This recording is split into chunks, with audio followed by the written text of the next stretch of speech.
വഖഫ് പ്രശ്നം മുനമ്പത്ത് വളരെ സങ്കീർണമായി നിൽക്കുകയാണ്. ഇപ്പോൾ 3 സ്ഥലങ്ങളിൽ ഉപതെരഞ്ഞെടുപ്പ് നടക്കുകയാണ്. വേണ്ട രീതിയിൽ ഈ സമയത്തെങ്കിലും ഈ മുനമ്പം പ്രശ്നം ചർച്ചയാകുന്നുണ്ടോ?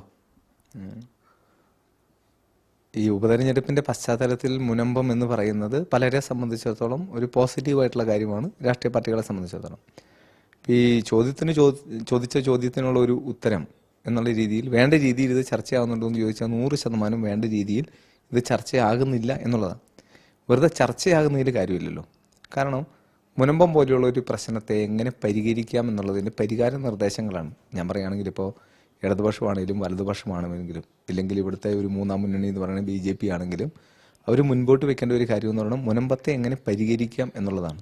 പക്ഷെ പലപ്പോഴും ആ മുനമ്പത്തെ എങ്ങനെ പരിഹരിക്കാം എന്നുള്ള കാര്യത്തിൽ ഇവരെല്ലാവരും തന്നെ നിശബ്ദരായിരിക്കുകയും ഇതെങ്ങനെ അവരുടെ രാഷ്ട്രീയ മുതലെടുപ്പിന് വേണ്ടിയിട്ടുള്ള ഒരു കാര്യമായി മാറ്റാം എന്നുള്ള ഒരു ചിന്ത വരുന്നുണ്ട്. അത് സ്വാഭാവികമാണ്, രാഷ്ട്രീയക്കാരായതുകൊണ്ട് തന്നെ അങ്ങനെ ചിന്തിക്കും. പക്ഷേ ഇവിടെ ചർച്ച ചെയ്യേണ്ട ആളുകൾ ഇല്ലെങ്കിൽ അതിനെ പരിഹരിക്കേണ്ട 2 കൂട്ടരുണ്ട്. ഒന്ന്, കാലങ്ങളായിട്ട് ലോക്സഭയിൽ ഇന്ത്യൻ പാർലമെൻറ്റിൽ ഈ വഖഫ് വിഷയത്തിൻ്റെ അമെൻമെൻറ്റ് നടത്തി. പ്രത്യേകിച്ച് വിസിബിൾ ആകുന്ന 2 അമെൻമെൻറ്റ് എന്ന് പറയുന്നത് 1995-ലും 2013-ലും. ആ സമയത്തെ സർക്കാരുകളാരാ? കോൺഗ്രസ് സർക്കാരുകളാണ് ആ സമയത്ത് ഭരിച്ചിരുന്നത്. അവരാണ് ഈ അമെൻമെൻറ്റുകൾ കൊണ്ടുവന്നിരിക്കുന്നത്. ഈ കഴിഞ്ഞ ദിവസം അറിഞ്ഞൊരു കാര്യം അനുസരിച്ച് ഈ വഖഫ് ബൈ യൂസർ എന്ന് പറയുന്ന ഒരു അമെൻമെൻറ്റ് ഇന്ദിരാഗാന്ധിയുടെ കാലത്ത് കൊണ്ടുവന്നു എന്നാണ് പറയണേ. ഇത് ഏതെങ്കിലും ഒരു സ്ഥലം ഒരു വ്യക്തി ഉപയോഗിച്ചുകൊണ്ടിരുന്നതിന് ശേഷം, അത് വാടകയ്ക്ക് ഉപയോഗിക്കുന്നതോ അല്ലാതെ ആയിട്ടുള്ള സ്ഥലം ഉപയോഗിച്ചുകൊണ്ടിരുന്നതിന് ശേഷം അദ്ദേഹത്തിന് തോന്നുന്നു ഇത് വഖഫായി കൊടുക്കാമെന്ന് പറഞ്ഞാൽ, ഈവൻ ആളുടെ ഓണർഷിപ്പിൽ ഇല്ലാത്തൊരു സ്ഥലം അത് വഖഫായി കൊടുക്കുവാൻ വേണ്ടിയിട്ട് പറ്റുന്ന ഒരു അമെൻമെൻറ്റ് ഈ വഖഫ് നിയമ ഭേദഗതിയിൽ കൊണ്ടുവന്നു എന്നാണ് ഇപ്പോൾ ഈ ഏറ്റവും അവസാനത്തെ ഒരു ഡിസ്കഷനായിട്ട് ഞാനൊരു ഇതിൽ കേട്ടത്. അപ്പം അങ്ങനെയൊക്കെ ഒരു നിയമ ഭേദഗതി ഒരു രാജ്യത്ത്, പ്രത്യേകിച്ച് ഒരു ജനാധിപത്യ രാജ്യത്ത് ഭരണഘടനയ്ക്കനുസരിച്ച് ജീവിക്കുന്ന നിയമനിർമ്മാണം നടത്തപ്പെടേണ്ട ഒരു രാജ്യത്ത് നടപ്പാക്കാൻ പറ്റുമോ എന്നുള്ള കാര്യത്തിലാണ് ഇപ്പോൾ എല്ലാവരും അതിശയിക്കുന്നത്. ഇങ്ങനെ ചോദിക്കുന്നത് എന്തുകൊണ്ട് ഇത്തരം കാര്യങ്ങളൊക്കെ ഇത്രയും കാലം അറിഞ്ഞില്ല എന്നാണ് ചോദിക്കുന്നത്. ഇനി ഏത് കാലത്ത് അറിഞ്ഞു എന്നുള്ളതൊരു പ്രസക്തമല്ല. അറിഞ്ഞ കാലത്ത് ഇത് പരിഹരിക്കാൻ പറ്റുന്ന നടപടികൾ ഉണ്ടാകുക എന്ന് പറയുന്നതിന് ഏറ്റവും പ്രധാനപ്പെട്ട ഒരു കാര്യം. ഇപ്പോൾ ഈ കഴിഞ്ഞ ദിവസം ഞങ്ങൾ മുനമ്പത്ത് പോയിട്ടുണ്ടായിരുന്നു. മുനമ്പത്ത് പോകുമ്പോൾ മുനമ്പം ജനതകൾ ചോദിക്കുന്ന ഒരു ചോദ്യമുണ്ട്. ഈ ആണി അടിച്ചവർ തന്നെ ഇത് പരിഹരിക്കാനായിട്ട് ഇല്ലെങ്കിൽ പറിക്കാനായിട്ടുള്ള പരിശ്രമം നടത്തണ്ടേ എന്ന് ചോദിക്കുകയാണ്.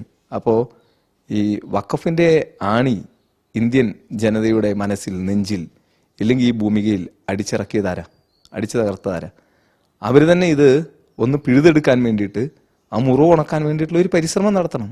അപ്പം അതുകൊണ്ട് 100% ഈ വിഷയത്തിൽ കോൺഗ്രസ്സിന് ഒരു വലിയ ഉത്തരവാദിത്വമുണ്ട്. അത് ഭാരതത്തോടുള്ള, ഇന്ത്യൻ ജനതയോടുള്ള ഒരു ഉത്തരവാദിത്വമാണ്. ആ ഉത്തരവാദിത്വം നിർവഹിക്കുന്ന കാര്യത്തിൽ എന്തോ അവരെ അത് വേണ്ട രീതിയിൽ അതിൻ്റെ ഉത്തരവാദിത്വം അവർക്ക് മനസ്സിലായിട്ടില്ല എന്ന് തോന്നുന്നു. വേണ്ട രീതിയിൽ അവർ അതിനുള്ള ഒരു നടപടികൾ സ്വീകരിക്കുന്നില്ല. ഇപ്പോൾ വഖഫിൻ്റെ കാര്യത്തിൽ മുനമ്പം ജനതയ്ക്കൊപ്പം ഇല്ല, വഖഫിൻ്റെ ഇതുപോലെയുള്ള അസ്വസ്ഥതകൾ അനുഭവിക്കുന്ന ജനതയ്ക്കൊപ്പമാണ് ഞങ്ങളെന്ന് പറയുകയും, എന്നാൽ വഖഫ് വിഷയത്തിൽ ഒരു നിയമ ഭേദഗതി വരുമ്പോൾ അതിനെ ലോക്സഭയിൽ എതിർക്കുകയും ചെയ്യുന്നതിൻ്റെ ഒരു കാര്യം എന്താണെന്ന് ഇതുവരെ മനസ്സിലാകുന്നില്ല. അതാണ് ഒരു കാര്യം. രണ്ടാമത്തെ ഒരു കാര്യം, ഇപ്പോൾ നേരത്തെ ചോദിച്ച ചോദ്യവുമായി ബന്ധപ്പെട്ട് പറയുകയാണെങ്കിൽ ഈ കാര്യത്തിൽ ഏറ്റവും ഉചിതമായിട്ടുള്ള നടപടി സ്വീകരിക്കേണ്ടത് സംസ്ഥാനത്തെ സംബന്ധിച്ചിടത്തോളം സംസ്ഥാന സർക്കാരാണ്. സംസ്ഥാന സർക്കാർ ഈ കാര്യത്തിൽ എടുക്കുന്ന ഒരു നിശബ്ദതയുണ്ട്. അപ്പോൾ ഈ കഴിഞ്ഞ ദിവസം മുനമ്പത്ത് ചെന്നപ്പോൾ മുനമ്പംകാർ പറഞ്ഞത് ഒരു നിശബ്ദതയുടെ അടവ് നയം സംസ്ഥാന സർക്കാർ എടുക്കുന്നു എന്നാണ് പറയണത്. അപ്പോൾ സംസ്ഥാന സർക്കാർ ഈ കാര്യത്തെക്കുറിച്ച് മിണ്ടുന്നില്ല. മാക്സിമം ഇതിനെക്കുറിച്ചുള്ള ഡിസ്കഷനെയൊക്കെ നിരുത്സാഹപ്പെടുത്തുന്നു. കാരണം സർക്കാരിനെ സംബന്ധിച്ചിടത്തോളം അറിയുന്ന ഒരു കാര്യമുണ്ട്, അത്ര എളുപ്പത്തിൽ എടുക്കാൻ പറ്റുന്ന ഒരു നടപടിയല്ല ഈ മുനമ്പത്തെ കാര്യത്തിൽ. പക്ഷെ എന്നാലും ആരെങ്കിലും എടുക്കണ്ടേ? അപ്പോൾ അതുകൊണ്ടിപ്പോൾ ഇവിടെ സഭയാണെങ്കിലും മറ്റ് സമുദായ സംഘടനകളാണെങ്കിലും ആളുകളൊക്കെ ഈ സംസ്ഥാന സർക്കാർ ഇതിൻ്റെ അകത്ത് നിശബ്ദത പാലിക്കുന്നു എന്ന് പറയുന്ന വലിയൊരു ആക്ഷേപം നിലനിൽക്കുന്നുണ്ട്. അപ്പോൾ എന്നാൽ തിരിച്ച് BJP ആണെങ്കിലോ, BJP ഇത് കോൺഗ്രസിൻ്റെയും സംസ്ഥാന സർക്കാരിൻ്റെയും ഒരു തെറ്റായിട്ട് കുറ്റമായി കണ്ടുകൊണ്ട് വലിയ രീതിയിലുള്ള പ്രചരണം നടത്തുകയാണ്. അപ്പോൾ അവർ ഈ ബില്ലിനെ കേന്ദ്രത്തിൽ അനുകൂലിക്കുകയും ചെയ്യുന്നു. അവരാണ് ഈ ബില്ല് കൊണ്ടുവന്നിട്ടുള്ളത്, ഈ അമെൻമെൻറ്റിൻ്റെ ബില്ല് കൊണ്ടുവന്നിട്ടുള്ളത്. അപ്പോൾ ഈ BJP വഖഫ് നിയമത്തിൽ വേണ്ട താല്പര്യം കാണിക്കുന്നില്ല എന്നിപ്പോൾ ഇവിടുത്തെ സഭയ്ക്കോ ഇല്ലെങ്കിൽ ഈ സമുദായ സംഘടനകൾക്കോ ഒന്നും പറയാനായിട്ട് പറ്റുന്ന ഒരു സാഹചര്യമില്ല. കാരണം അവർ ഓൾറെഡി ഈ അമിതമായ താല്പര്യം കാണിച്ചുകൊണ്ടിരിക്കുന്നു എന്നുള്ളതാണ് ഒരു സത്യം.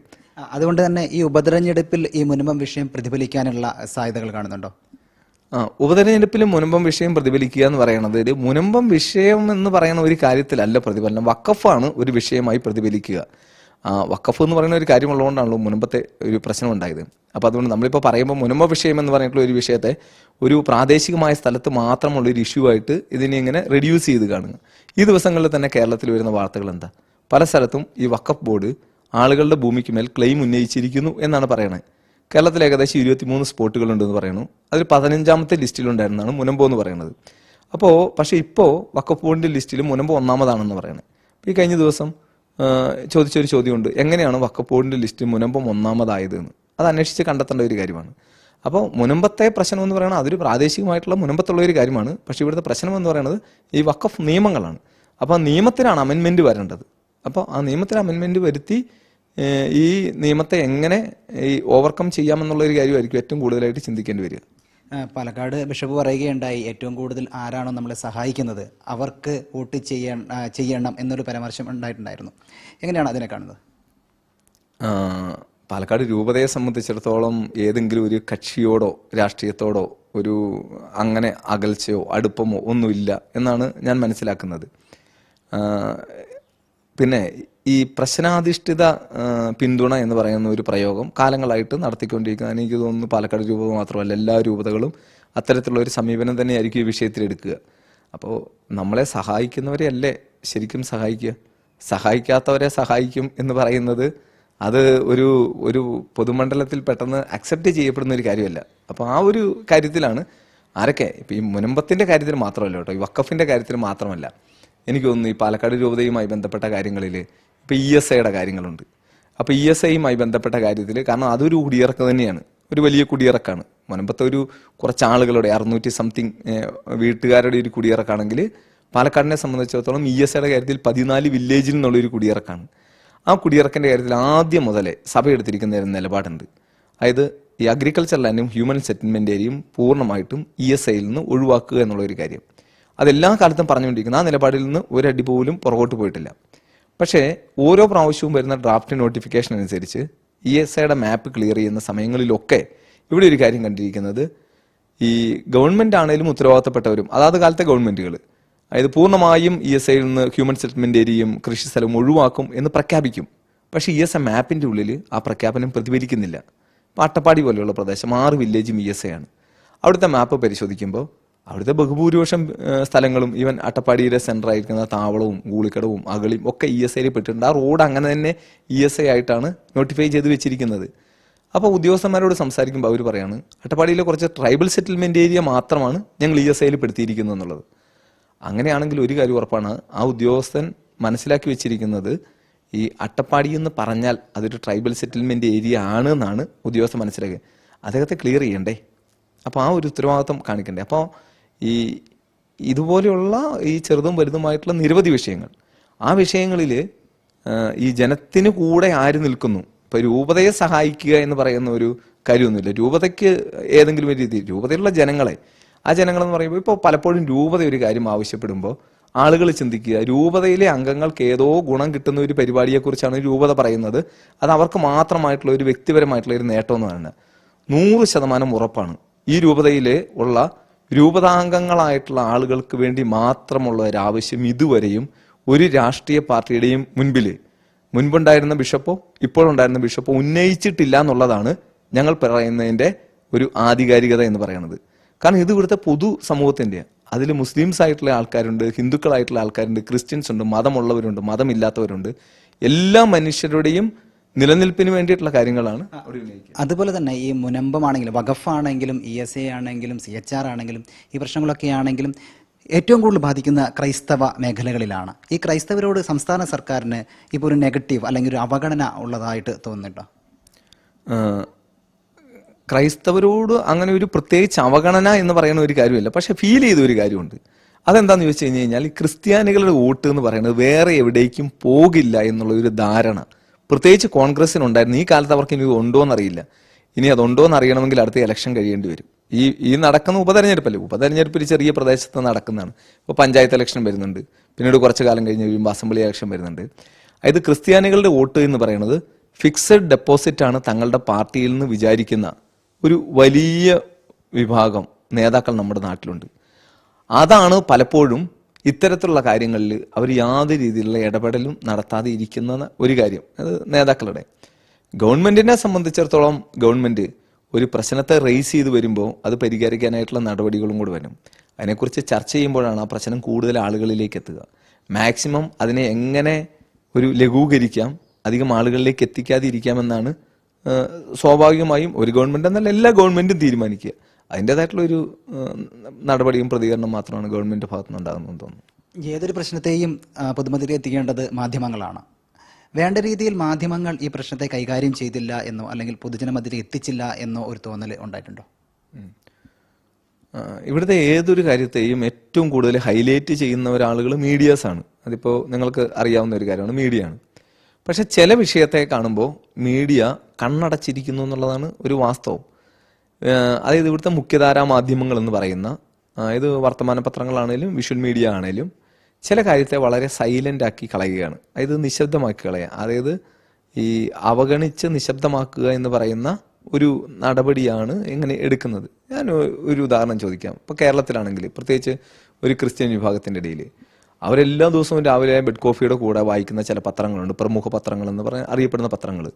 ആ പത്രങ്ങളിൽ അറ്റ്ലീസ്റ്റ് ഒരു ലേഡീസ് ഫിംഗർ വലിപ്പത്തിൽ ഒരു വാർത്തയെങ്കിലും ഈ മുനമ്പവുമായി ബന്ധപ്പെട്ട വിഷയത്തെക്കുറിച്ച് കൃത്യമായിട്ട് അങ്ങനെ ഒന്ന് പ്രിന്റ് ചെയ്തു വരാനായിട്ട് എന്തുകൊണ്ടാണ് കഴിയാതെ പോകുന്നത്? പല സ്ഥലങ്ങളിലും സംസാരിച്ചു കഴിഞ്ഞ് കഴിഞ്ഞപ്പോൾ ഒന്നും രണ്ടും വാർത്തകളൊക്കെ വളരെ ചെറുതായിട്ട് വിടുന്നുണ്ട്. ജനത്തിൻ്റെ ആവശ്യത്തിൻ്റെ കൂടെ നിൽക്കാത്ത ഒരു മാധ്യമത്തെ, അത് പത്രമാണേലും വിഷ്വൽ മീഡിയ ആണേലും, അതിനെ ഇനിയും അവർക്ക് വേണോ എന്ന് ചിന്തിക്കാനുള്ള സ്വാതന്ത്ര്യമുള്ള ആൾക്കാരാണ് ഈ ജനമെന്ന് ഈ മീഡിയ വിചാരിക്കുന്നില്ല എന്നുള്ളതാണ്. അപ്പോൾ അതുകൊണ്ട് ഈ മീഡിയയുടെ ഒരു നിസ്സംഗത, പ്രത്യേകിച്ച് ചില കാര്യങ്ങളോടുള്ള നിശബ്ദത, അത് 100% ഈ മീഡിയയെ സ്വീകരിക്കുന്ന കാര്യത്തിൽ അത് ജനത്തിൻ്റെ ഭാഗത്തുനിന്ന് തീർച്ചയായിട്ടും ഉണ്ടാകും. കാരണം അത്തരത്തിലുള്ള ഒരു സർവൈലൻസിലേക്ക് ഈ പറയുന്ന സോക്കോൾഡ് മീഡിയയൊക്കെ ഇവിടുത്തെ സാധാരണ ജനം പെടുത്തിയിട്ടുണ്ട്. മുഖ്യമന്ത്രി ഉന്നതതല ഒരു യോഗം വിളിച്ചിട്ടുണ്ട്. അതിൽ എന്തെങ്കിലും വക വിഷയത്തിൽ അതിലെന്തെങ്കിലും പ്രതീക്ഷയുണ്ടോ? ഇനി ഒരു ഭേദഗതി കൊണ്ട് മാത്രം ഈ പ്രശ്നത്തിന് ശാശ്വതമായ ഒരു പരിഹാരമാകുമോ? എന്താണ് തോന്നുന്നത്? രണ്ടാമത് ചോദിച്ച ചോദ്യത്തിൻ്റെ ഉത്തരം ആദ്യം പറയാം. അപ്പോൾ ഈ ഭേദഗതി കൊണ്ട് മാത്രം ഈ വിഷയത്തിന് പരിഹാരമാകുമോ എന്നുള്ള ഒരു കാര്യം ഇപ്പോൾ ഓൾറെഡി ചർച്ച ചെയ്യുന്നുണ്ട്. പല രാഷ്ട്രീയ പാർട്ടികളും ഇങ്ങനെയൊരു നിയമ ഭേദഗതി കൊണ്ടുവരുന്നതുകൊണ്ട് പ്രയോജനമില്ല എന്ന് പറയുന്നുണ്ട്. അവർ പറയുന്നതിൻ്റെ അകത്ത് കുറച്ച് കാര്യം. അതായത് വഖഫ് വിഷയം എന്ന് പറയുന്നത് കാലങ്ങളായിട്ട് വന്നിരുന്ന അമെൻമെൻറ്റുകളുടെയും നിയമത്തിൻ്റെയും ഭാഗമായിട്ട് ഉണ്ടാക്കിയിരിക്കുന്നതാണ്. അപ്പോൾ ഇപ്പോൾ ഒരു നിയമ ഭേദഗതി ആ വഖഫ് വിഷയത്തിൽ കൊണ്ടുവന്നു കഴിഞ്ഞ് കഴിഞ്ഞാൽ അത് നേരത്തെ ഉണ്ടായിരുന്ന കേസുകളിൽ എങ്ങനെ പ്രതിഫലിക്കുമെന്നുള്ളൊരു സംശയം കൊണ്ടാണ് അവരിങ്ങനെ ചോദിക്കുക. പക്ഷേ ഒരു പ്രൊവിഷൻ ഉള്ളത്, മുൻകാല പ്രാബല്യം എന്ന് പറയുന്ന ഒരു ക്ലോസ് വെക്കാൻ പറ്റും. പക്ഷേ 100% ഉറപ്പാണ് ഈ വഖഫ് വിഷയത്തിൻ്റെ ബില്ല് എന്ന് പാർലമെൻറ്റ് പാസ്സാക്കുന്നോ അന്നോ ഇല്ലെങ്കിൽ അതിൻ്റെ അടുത്ത ദിവസമോ ഈ ബില്ലിനെ ചോദ്യം ചെയ്തുകൊണ്ട് സുപ്രീം കോടതിയിൽ ഹർജി ഫയൽ ചെയ്യും. അത് ഒരാളൊന്നും ആയിരിക്കില്ല, പല സംഘടനകളും പല ഹർജികൾ ഫയൽ ചെയ്യും. സുപ്രീം കോടതിയിലേക്ക് ഇതെത്തുമ്പോൾ ഒരു അർജൻസിയാണ് സുപ്രീം കോടതി ചോദിക്കാനുള്ള സാധ്യത. അങ്ങനെ ആ ഒരു അർജൻസി ചോദിക്കുന്ന സമയത്ത് ഇത് സ്റ്റേ ചെയ്യാനായിട്ടും ഉള്ള ഒരു ഓപ്ഷൻ ഉണ്ട്. പിന്നെ ഒരു 50 വർഷത്തിൻ്റെയൊക്കെ പിന്നിലേക്കുള്ള ആ ഒരു കാലയളവ് ഈ ബില്ല് കൊണ്ട് പരിഹരിക്കപ്പെടുമോ എന്ന് ചോദിക്കുന്നത് വളരെ പ്രധാനപ്പെട്ട ഒരു കാര്യമാണ്. അങ്ങനെ ഒരു കാര്യം അതിൻ്റെ അകത്തുണ്ട്. പക്ഷേ ഈ വഖഫ് വിഷയത്തിൽ ഇതുപോലെ ഒരു ബില്ല് വന്നാൽ അത് മുനമ്പംകാർക്ക് തീർച്ചയായും അനുകൂലമാകും. ആ അനുകൂലം എങ്ങനെയാണ്? കോടതിയിൽ ഈ കേസ് എത്തുമ്പോൾ ഇപ്പോൾ ഭരണഘടനാപരമായിട്ടുള്ള അവകാശവുമായി ബന്ധപ്പെട്ടിട്ടാണ് മുനമ്പംകാർ ഇപ്പോൾ ഹർജി ഫയൽ ചെയ്തിട്ടുള്ളത്. അപ്പോൾ അവർ വഖഫ് ബോർഡിലേക്ക് പോയിട്ടില്ല. അപ്പോൾ അങ്ങനെ ഒരു കാര്യം വരുമ്പോൾ സംസ്ഥാന സർക്കാരിൻ്റെ നിലപാടായിരിക്കും നിർണായകമായിട്ട് അവിടെ വരിക. സംസ്ഥാന സർക്കാർ ഏത് തരത്തിലുള്ള ഇങ്ങനത്തെ ഒരു ഇഷ്യൂ ഉണ്ട് എന്ന് അത് കോടതിയിൽ അഡ്മിറ്റ് ചെയ്യുന്ന ഒരു സാഹചര്യം ഉണ്ടെങ്കിൽ ഈ മുനമ്പംകാർ രക്ഷപ്പെടും എന്നാണ് എനിക്ക് തോന്നുന്നത്.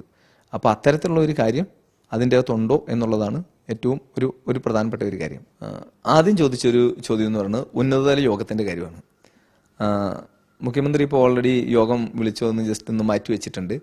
ആ ഉന്നതതല യോഗത്തിൽ ഇപ്പോൾ ഗവൺമെൻറ് വിളിക്കുന്നു എന്ന് കരുതിയിട്ട് അതിൽ പ്രതീക്ഷ ഇല്ലാതിരിക്കേണ്ട ഒരു കാര്യമില്ല. അത് എല്ലാം നമ്മൾ പ്രത്യാശിക്കുന്നു. കാരണം ഒരു ചെറിയ ഒരു കച്ചിത്തുരുമ്പെങ്കിലും കിട്ടിയാൽ പ്രതീക്ഷിക്കാൻ പറ്റുന്ന ഒരു സാഹചര്യത്തിലാണ്. പ്രത്യേകിച്ച് ഇന്നലെ പോയിട്ട് മുനമ്പത്തെ ആ മനുഷ്യരെ കാണുമ്പോൾ അവരുടെ അടുത്ത് ഈ യോഗത്തിൽ നിങ്ങൾക്ക് പ്രതീക്ഷയില്ല എന്ന് പറയാൻ വേണ്ടിയിട്ട് നമ്മുടെ മനസാക്ഷി നമ്മളെ അനുവദിക്കില്ല. അപ്പോൾ ഒരു പ്രതീക്ഷയുണ്ട്.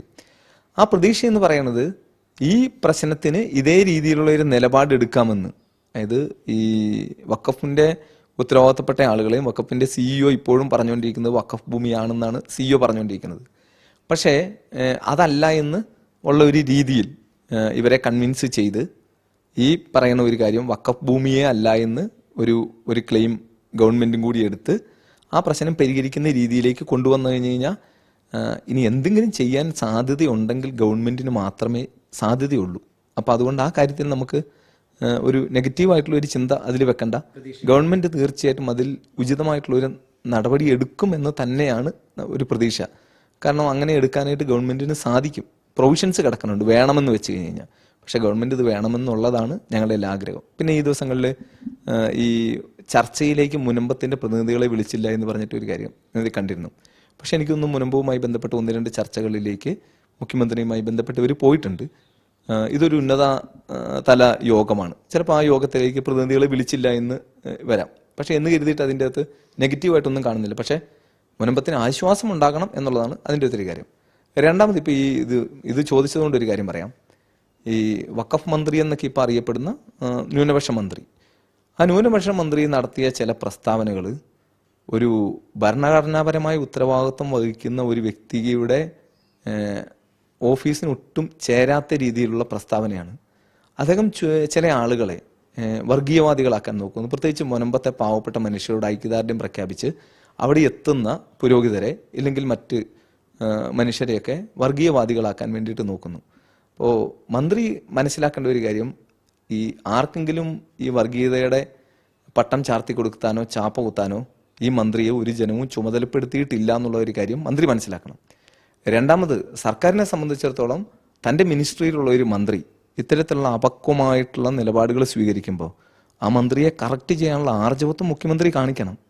അത് മുഖ്യമന്ത്രിയുടെ ശ്രദ്ധയിൽ ആരെങ്കിലും പെടുത്താത്തതുകൊണ്ടാണോ എന്നറിയില്ല.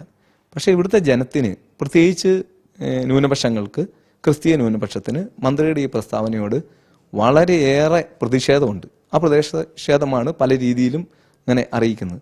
അപ്പോൾ ഒരു പ്രശ്നമുണ്ടാകുമ്പോൾ ആ പ്രശ്നത്തെക്കുറിച്ച് സംസാരിക്കുന്നവരൊക്കെ വർഗീയവാദികളാണെന്ന് ഒരു സംസ്ഥാനത്തിൻ്റെ മിനിസ്റ്റർ, പ്രത്യേകിച്ച് ആ ഡിപ്പാർട്ട്മെൻറ്റിൻ്റെ കാര്യങ്ങൾ കൈകാര്യം ചെയ്യുന്ന മിനിസ്റ്റർ തന്നെ വന്ന് പറയുക എന്ന് പറയുന്നത് ഒരിക്കലും ഒരു സാമാന്യ ബുദ്ധിക്ക് നിരക്കാത്ത ഒരു കാര്യമാണ്.